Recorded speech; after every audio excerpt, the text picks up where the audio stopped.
이 영상은 신천지에 남을까 아니면 나올까 고민하시는 분들을 위해 만든 영상입니다. 올바른 선택을 내리실 수 있도록 반드시 고민해봐야 하는 정보들을 전달하겠습니다. 오늘의 주제는 이렇습니다. 배도를 말하는 이가 땡땡땡이라니. 이 땡땡땡의 정체에 대해서는 오늘 영상 말미에서 확인해 보실 수 있을 겁니다. 오늘은 신천지에서 주장하는 배도에 관하여 이야기해 보겠습니다. 신천지는 성경을 배도 멸망 구원으로 설명하려고 합니다. 그러면서 데살로니가 후서 2장 3절을 인용하는데요. 데살로니가 후서 2장 3절은 이렇습니다. 누가 아무렇게 하여도 너희가 미혹하지 말라. 먼저 배도하는 일이 있고 저 불법의 사람 곧 멸망의 아들이 나타나기 전에는 이르지 아니하리니. 이 구절에서 신천지 교리의 핵심인 배도와 멸망이 나옵니다. 신천지는 이 배도와 멸망을 창조와 재창조의 8단계로 설명하는데 그 안에서도 배도와 멸망이 핵심 키워드로 자리 잡고 있습니다. 그런데 일단 소소하게 말씀드릴 수 있는 건 저 데살로니가 후서 2장 3절에 배도자라는 말은 없다는 사실입니다. 그저 배도하는 일이 있다고 말했죠. 그러니까 이 데살로니가 후서를 쓴 바울은 누가 배도자가 될 것인지 보다 배도하는 사건 자체가 벌어진다는 것을 전달하고 있습니다. 그걸 지금 여러분들이 눈으로 보고 있습니다. 신천지는 저 배도라는 말을 한자 그대로 풀어서 도를 저버림, 언약을 어김이라고 풉니다.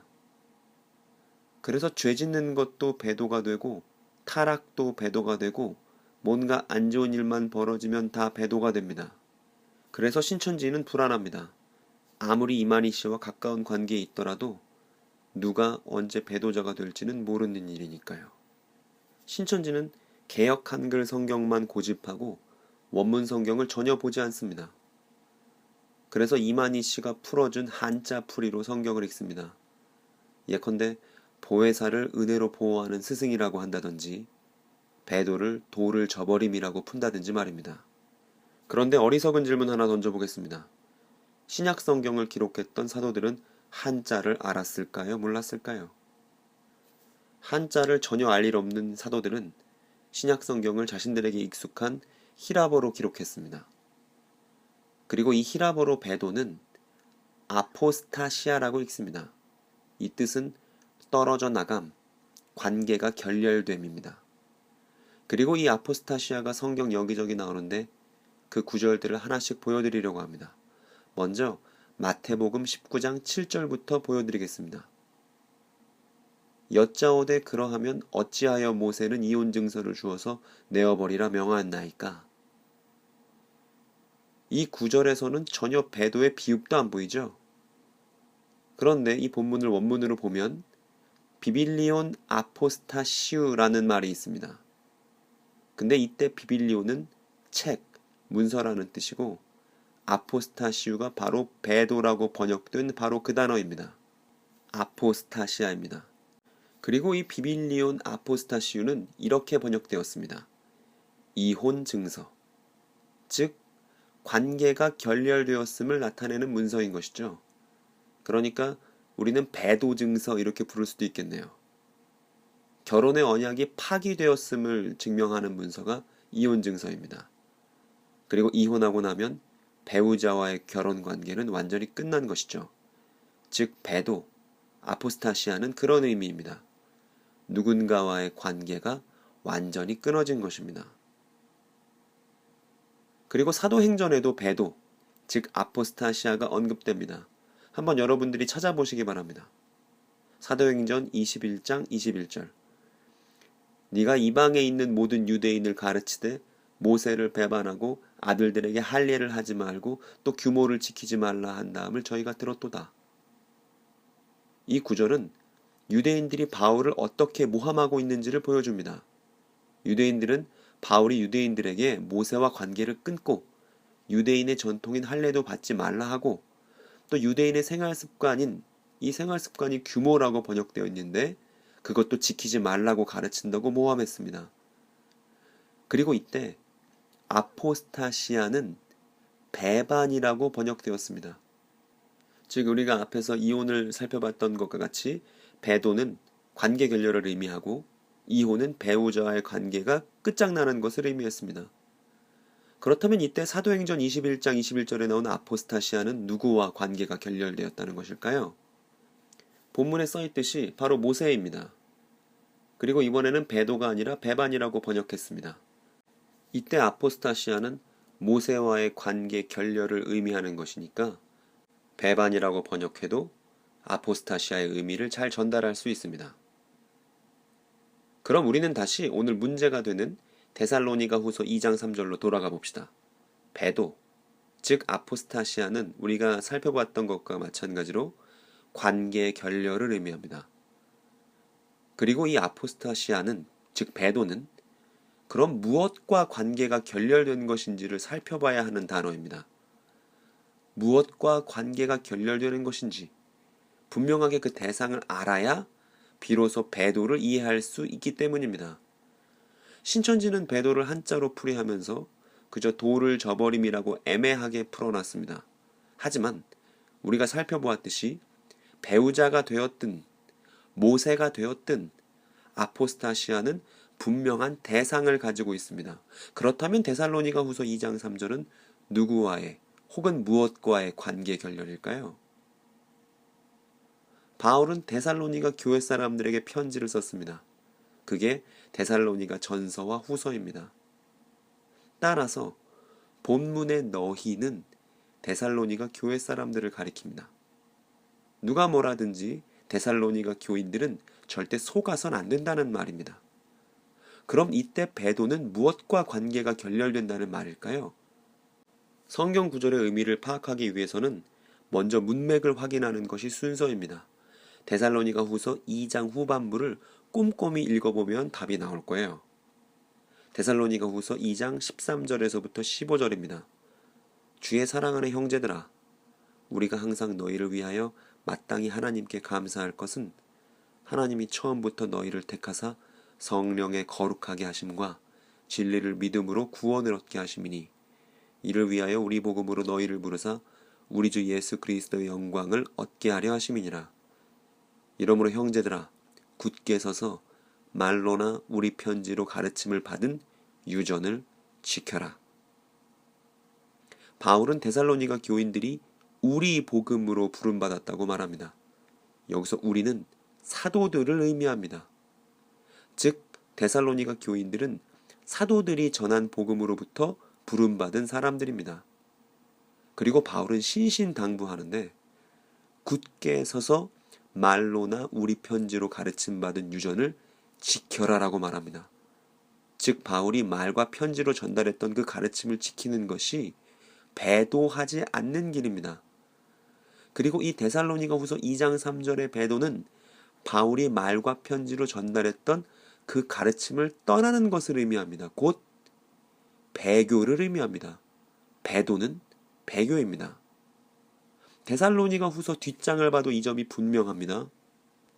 형제들아, 우리 주 예수 그리스도 이름으로 너희를 명하노니 규모 없이 행하고 우리에게 받은 유전대로 행하지 아니하는 모든 형제에게서 떠나라.